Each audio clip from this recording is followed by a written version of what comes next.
The time when I said, if you ever see me playing this character again, put a bullet in my head. Jaleel White got sick of playing top geek Steve Urkel. Urkel, why don't you ever knock? Well, if I did, nobody would ever let me in. Facing bullying. They want you to be embarrassed of the character. Yes, because they've moved on to other imaging. With the star getting hustled by networks and losing thousands over merchandise. Unfortunately, a lot of my e-commerce is bootleg. Warner Brothers never defended that. Being one of the biggest 90s stars, he was on everything. Let me introduce you to the Urkel doll. He's got my looks, my laugh, my voice, and all. Can I do that?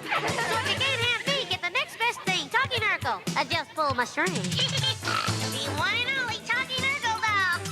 But a change in the times led to the show being abruptly cancelled. Suddenly, a lot of the things that we were doing wasn't real. And his personal life taking the hit. I was tired of every basketball player of taking every girl that I wanted. Once I got to college, it was no longer cool being him. Let's go from the start. So Steve Urkel was never meant to be a long-term role. The first season actually wasn't looking too great. They casted a nerdy next-door neighbor named Urkel. This was his first ever appearance in season 1, episode 12, Laura's First Date. Don't put us near the kitchen or the bathroom, okay? Oui, Monsieur Urkel. I hate the sound of flushing while I'm eating. Don't you, my pet?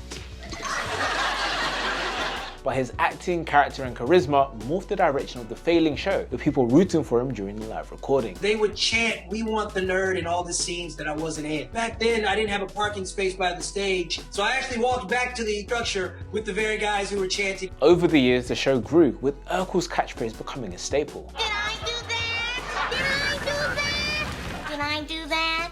With Jaleel White not even knowing the impact he was having outside of the studio. Before social media, you were the last person to know you're famous. You didn't know how famous you were until you arrived places. One day, he found out. If you go to the mall and you cause a commotion to the point that security has to dip you in the bag, you are a national phenomenon. With two notable moments. The mall and the release of my doll were probably the moments for me. Jaleel became so popular, they morphed him into an action figure. Let me introduce you to the Urkel doll. He's got my looks, my laugh, my voice, and all. Can I do that? So if you can't have me, get the next best thing. Talking Urkel. I just pulled my string. The one and only Talking Urkel doll. However, the problem was he never had the rights to the character, so never saw profit. We're Urkelized with Urkel. Strawberry banana fruit flavor so fine. Just one little bite and I know she'll be mine. As the 90s progressed, the small child in STEM was being judged by his peers. I even get criticism. And once he hit college, it truly sunk in. I went to UCLA, and the basketball team, they were the standard of cool. We won a national championship. And there was nothing I could do at that moment now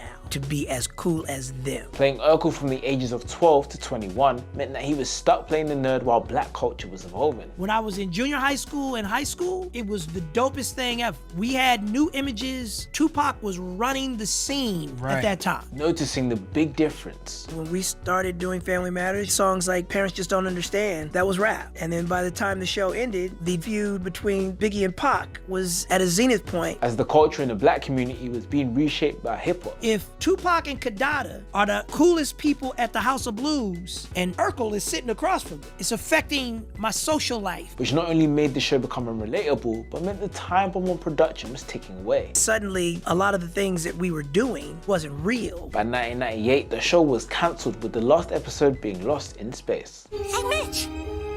Does this satellite have thrusters for orbit adjustments?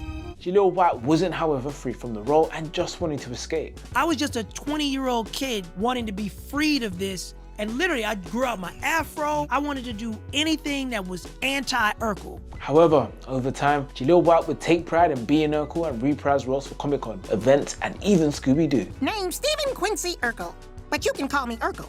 Or Urkelino, the Urkmeister. Realizing that embracing his imagery is empowering, and although he doesn't own the character Urkel, he owns the image and launched a cannabis brand called Purple. I still have opinions about how the character should be used, but I used my facial likeness as Jaleel White, and the reality is me, and I am Urkel. And that's how you become confident in yourself and turn it into profit. If you want to see my life behind the scenes of my pop culture takes, follow Markndrew 2024 on Snapchat. I'll check you soon.